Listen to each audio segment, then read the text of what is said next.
మరో breaking news చూస్తున్నాం. ఎగువ నుంచి శ్రీశైలం జలాశయానికి వరద కొనసాగుతోంది.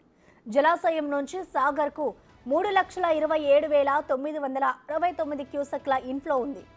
30,747 క్యూసెక్ల అవుట్ఫ్లో ఉంది.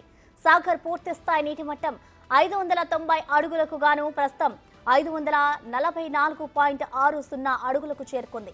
ఇక సాగర్ ప్రాజెక్టు పూర్తి నీటి నిల్వ సామర్థ్యం 312 టీఎంసీలకు గాను 198 టీఎంసీలు వచ్చి చేరాయి.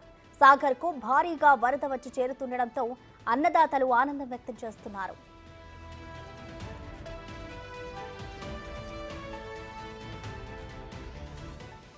తెలుగు రాష్ట్రాలకు వరప్రదాయిని నాగార్జున సాగర్ ప్రాజెక్ట్ సాగు తాగునీటి సమస్యను తీరుస్తోంది.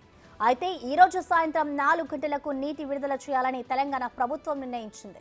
ఎడమ కాలువ ఆయకట్టుకు మంత్రులు నీటిని విడుదల చేయనున్నారు. హైదరాబాద్ నుంచి మధ్యాహ్నం హెలికాప్టర్ ద్వారా మంత్రులు, ఎమ్మెల్యేలు నాగార్జున సాగర్ కు చేరుకుంటారు. అనంతరం నీటిని విడుదల చేయనున్నారు. వానాకాలం పంటల సాగుకు నీరు ఇవ్వాలనే ఆలోచనతో అధికారులు యుద్ధ ప్రాతిపాదికన నీటి విడుదల ప్రణాళికలు రూపొందిస్తున్నారు. నీరు విడుదలైతే తమ పంట పొలాలకు ఎలాంటి డోకా ఉండదని రైతులు సాగుకు సిద్ధమవుతున్నారు.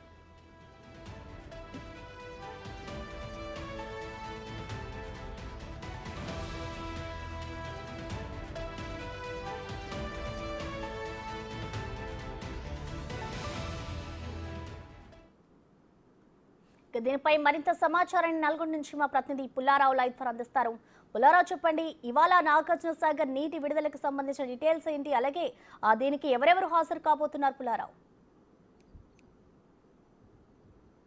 ప్రసన్న, నాగార్జున సాగర్ ఎడమ కాలువకు సంబంధించి ఈ రోజు నీటిని విడుదల అని చెప్పేసి రాష్ట్ర ప్రభుత్వం నిర్ణయించడం జరిగింది. దానిలో భాగంగా భారీ నీటిపారుదల శాఖ మంత్రి ఉత్తమ్ కుమార్ రెడ్డితో పాటు జిల్లా మంత్రి అయినటువంటి కోమటిరెడ్డి వెంకటరెడ్డి, అదేవిధంగా ఖమ్మం జిల్లాకు చెందినటువంటి మంత్రులు తుమ్మల నాగేశ్వరరావు, పొంగులేటి శ్రీనివాసరెడ్డి, వీరి నలుగురు కూడా ఈ రోజు సాగర్ ఎడమ కాలువకు సంబంధించి నీటి విడుదల చేసే కార్యక్రమానికి సాయంత్రం వస్తున్న పరిస్థితి అయితే ఉండడం జరిగింది. గత 2 సంవత్సరాలుగా నాగార్జున సాగర్ ఎడమ కాలువ కింద అంటే ఈ యొక్క సాగర్ పూర్తి స్థాయిలో అడిగట్టిపోవడంతో రైతులు మాత్రము తమ యొక్క పంట పొలాలను వేసుకోలేని పరిస్థితి ఏర్పడిందని చెప్పవచ్చు. సో 2 సంవత్సరాలుగా ఎలాంటి పంటలకు నోచుకున్నటువంటి రైతులు మాత్రం చాలా రకమైనటువంటి దీనావస్థను అనుభవించిన పరిస్థితి అయితే నెలకొంది.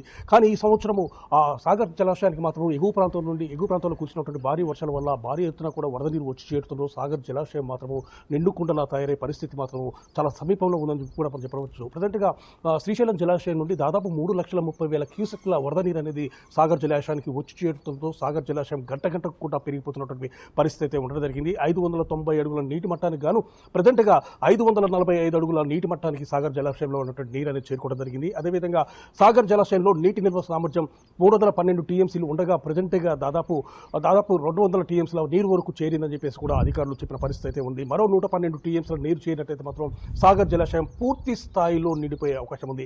సో 545 అడుగులు చేరుకుంది కాబట్టి వెంటనే ఈరోజు మంత్రులు వచ్చేసేసి ఎడమ కాలువ ద్వారా నీటిని విడుదల చేసినట్లయితే సాగర్ ఎడమ కాలువ పరిధిలో దాదాపు 3,80,000 ఎకరాలు అనేవి ప్రజెంట్గా సేద్యానికి సిద్ధం చేసి రైతులు అనే వాళ్ళు పెట్టుకోవడం జరిగింది. దానివల్ల వాళ్ళు ముందుగానే నార్లు పోసుకున్నారు. సాగర్ ఎడమ కాలువ నుండి నీరు ఎప్పుడైతే విడుదలవుతుందో వెంటనే తమ యొక్క పొలాలు తమ యొక్క సాగును మొదలుపెట్టాలని చెప్పి రైతులను కూడా ఎంతో ఆశగా ఎదురుస్తున్న పరిస్థితి ఉంది. ఆ రోజు వాళ్ళ ఆశ అనేది ఈ రోజు నెరవేరే పరిస్థితి స్పష్టంగా కనబడుతుండడం జరిగింది. ఈ రోజు ఎడమ కాలువ ద్వారా నీటిని విడుదల చేసినట్లయితే ఎడమ కాలువ పరిధిలో ఎవరైతే ఆయకట్టుకు సిద్ధంగా ఉన్నారో రైతులను మాత్రం తమ యొక్క భూములకు సంబంధించి అన్ని పనులు కూడా చేయడానికి సిద్ధంగా ఉన్నటువంటి పరిస్థితి అయితే ఉంది. సో ఈ విధంగా సాగర్ జలాశయానికి వరద నీరు భారీగా వచ్చి చేరుతుందో మాత్రం అన్నదాతలు మాత్రం చాలా ఆనందాన్ని వ్యక్తం చేస్తున్నారు.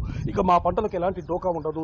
గత 2 సంవత్సరాలుగా అనేక రకాలైనటువంటి కరువును అనుభవించాలి. ఇప్పుడు ప్రజెంట్గా ఈ సాగర్ జలాశయాన్ని నీరు వచ్చి చేరింది కాబట్టి మా పంటల డోకా ఉండదు, మా జీవితాలు బాగుపడతాయని చెప్పేసి కూడా అన్నదాతలు ఆనందాన్ని వ్యక్తం చేసే పరిస్థితి అయితే ఉండడం జరిగింది. ప్రజెంట్గా చూస్తే వరద ప్రవాహం అనేది దాదాపు 3,30,000 క్యూసెక్ల దాకా వచ్చి చేరుతుంది. ఇదే ప్రవాహము మళ్ళీ 3 రోజుల వరకు ఇదే ప్రవాహం అనేది కొనసాగినట్లయితే మాత్రం తప్పనిసరిగా 590 అడుగుల నీటి మట్టానికి చేరుకుంటుందని చెప్పేసి కూడా అధికారులు చెప్పిన పరిస్థితి అయితే ఉంది. అదేవిధంగా 312 టీఎంసీలు అంటే ప్రజెంట్గా 200 టీఎంసీలు నీరు అనేది వచ్చి చేరడం జరిగింది. మరో 112 టీఎంసీలు అయితే సాగర్ పూర్తి స్థాయి నీటి నిల్వ చేరుకునే అవకాశం స్పష్టంగా ఉంది. 3-4 రోజుల్లో ఖచ్చితంగా ఇది నెరవేరుతుందని చెప్పేసి కూడా అధికారులు కూడా అంచనా వేస్తున్నారు. ఎందుకంటే ఎగువ ప్రాంతం నుండి వరద ప్రవాహం అనేది కంటిన్యూ అవుతూ ఉంది. గంటకు కూడా వరద ప్రవాహం పెరుగుతూ ఉన్న పరిస్థితి ఉంది.